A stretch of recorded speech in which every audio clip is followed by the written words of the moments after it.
Rolex ಅಂತ ಒಂದು ದೈತ್ಯ ಕಾಡಾನೆ ಗೊತ್ತಲ್ವಾ, ಅದು ಇದ್ದಕ್ಕಿದ್ದಂತೆ ಸತ್ತೋಗಿದೆ. ಈಗ ಎಲ್ಲರ ತಲೆಯಲ್ಲಿರೋ ಪ್ರಶ್ನೆ ಅಂದರೆ, ಅದು ಸುಮ್ಮನೆ ಬಿದ್ದು ಸತ್ತಿದೆಯಾ ಅಥವಾ ಬೇರೆ ಏನಾದರೂ ಕಾರಣ ಇದೆಯಾ ಅಂತ. ಮೊದಲನೇದಾಗಿ ವೈದ್ಯರಿಗೆ ಮೊದಲು ಏನು ಅನಿಸ್ತು ಅಂತ ನೋಡೋಣ. ಅವರ ಪ್ರಕಾರ ರೋಲೆಕ್ಸ್ಗೆ ಮೊದಲಿನಿಂದಲೂ ಹಾರ್ಟ್ ಪ್ರಾಬ್ಲಮ್ ಇತ್ತಂತೆ.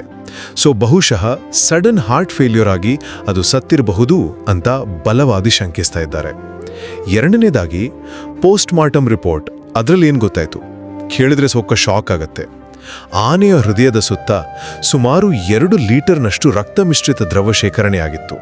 ಅಷ್ಟೇ ಅಲ್ಲ, ಹೃದಯದಲ್ಲಿ ಬ್ಲೀಡಿಂಗ್ ಆಗಿರೋ ಗುರುತುಗಳಿದ್ದು ಮತ್ತೆ ಅದರ ಲಿವರ್ ಕೂಡ ನಾರ್ಮಲ್ಗಿಂತ ತುಂಬ ಗಟ್ಟಿಯಾಗಿತ್ತು. ಕೊನೆಯದಾಗಿ ಇನ್ವೆಸ್ಟಿಗೇಷನ್ ಎಲ್ಲಿಗೆ ಬಂದಿದೆ ಅನ್ನೋದಾದ್ರೆ, ರೋಲೆಕ್ಸ್ ಒಂದು ಇಳಿಜಾರಿನಲ್ಲಿ ಹೋಗಬೇಕಾದ್ರೆ ಜಾರಿ ಬಿದ್ದು ಮರಕ್ಕೆ ಡಿಕ್ಕಿ ಹೊಡೆದಿದೆ ಅಂತ ಟ್ರ್ಯಾಕಿಂಗ್ ಟೀಮ್ ಹೇಳಿದೆ.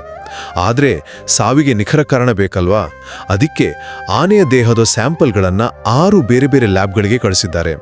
ಅಲ್ಲಿ ವೈರಸ್ ಇನ್ಫೆಕ್ಷನ್ ಏನಾದರೂ ಇತ್ತಾ ಮತ್ತೆ ಬಾಡಿ ಟಿಶ್ಯೂಸ್ ಹೇಗಿತ್ತು ಅಂತ ಡೀಟೇಲ್ ಆಗಿ ಪರೀಕ್ಷೆ ಮಾಡ್ತಾರೆ. ಒಟ್ನಲ್ಲಿ ಹೇಳೋದಾದ್ರೆ ಸದ್ಯಕ್ಕೆ ರೋಲೆಕ್ಸ್ ಹಾರ್ಟ್ ಅಟ್ಯಾಕ್ನಿಂದಲೇ ಬಿದ್ದು ಸತ್ತಿದೆ ಅನ್ನೋದು ಒಂದು ಶಂಕೆ ಅಷ್ಟೇ. ಫೈನಲ್ ಸತ್ಯ ಲ್ಯಾಬ್ ವರದಿ ಬಂದ ಮೇಲೇನೆ ಗೊತ್ತಾಗೋದು.